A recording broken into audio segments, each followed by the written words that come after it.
और France, Britain, Canada जैसे America के मित्र देश फिलिस्तीन को राष्ट्र के तौर पर मान्यता दे चुके हैं, जबकि डोनाल्ड ट्रंप अब भी इसके खिलाफ खड़े। यूएनजीए में ट्रंप ने साफ कर दिया है कि इससे न हमास का खात्मा होगा और न ही गाजा में शांति आएगी। ट्रंप के इस रुख से गाजा के मुद्दे पर अमेरिका और इजराइल दुनिया में अकेले पड़ते जा रहे हैं। एक तरफ गाजा पर इजराइल का बारूद बरसना जारी है, तो दूसरी तरफ न्यूयॉर्क में फिलिस्तीन एक राष्ट्र के तौर पर उभरता नजर आ रहा है।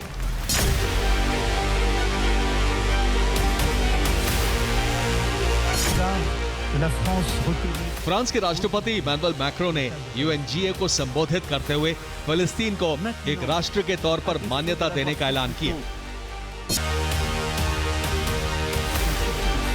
मैक्रो के इस ऐलान के साथ पूरा सदन तालियों की आवाज से गूंज उठा। सऊदी के डेलीगेशन ने खड़े होकर इसका स्वागत किया। इस ऐलान के साथ अमेरिका और इजराइल न सिर्फ दुनिया में अकेले पड़ गए हैं, बल्कि डोनाल्ड ट्रंप के लिए यूएनएससी में फिलिस्तीन को मान्यता नहीं देने के फैसले का बचाव करना भी मुश्किल हो गया है।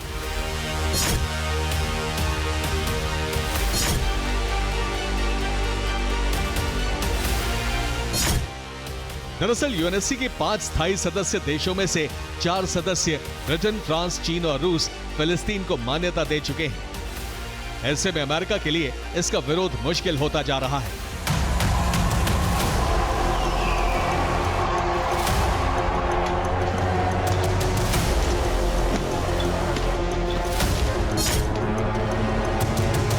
खासकर तब जबकि अमेरिका के सबसे बड़े सहयोगी देशों में शामिल ब्रिटेन और फ्रांस फिलिस्तीन के मुद्दे पर उसके खिलाफ है। हालांकि डोनाल्ड ट्रंप अब भी अपने फैसले पर अड़े हैं। ट्रंप अपने सहयोगी देशों के फैसले से नाराज हैं, लेकिन इस नाराजगी ने उन्हें और बेंजामिन को दुनिया से अलग थलग कर दिया है, क्योंकि यूएनएससी में 150 से ज्यादा देश फिलिस्तीन के साथ खड़े हैं।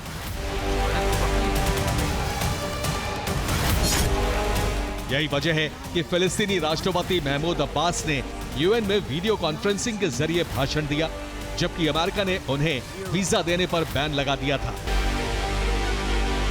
महमूद अब्बास के बयान से साफ है कि फिलिस्तीन इजराइल के साथ शांति से जीने के लिए तैयार है।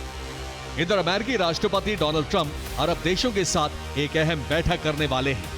इस बैठक में सऊदी अरब, तुर्की, कतर, यूएई, मिस्र, जॉर्डन शामिल होंगे।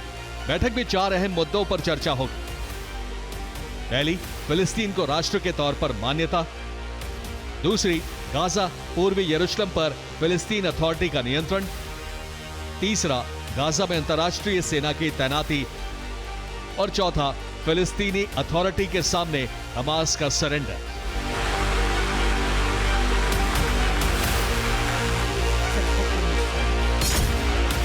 फिलिस्तीन और ब्रिटेन के फ्रांस को समर्थन के बाद ट्रंप पर दबाव बढ़ता जा रहा है।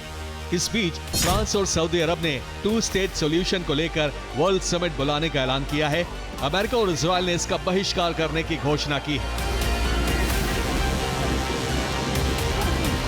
फिलिस्तीन के मुद्दे पर ज्यादातर देश अमेरिका इजराइल के विरुद्ध खड़े हैं, जो अब भी फिलिस्तीन को मान्यता देने को तैयार नहीं है। वहां फिलिस्तीन समर्थक सड़कों पर उतरने लगे।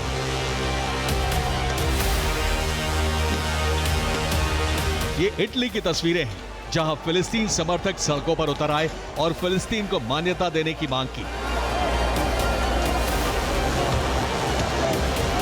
इटली के कुछ हिस्सों में फिलिस्तीन समर्थकों और पुलिस के बीच हिंसक झड़पें भी शुरू हो गई हैं।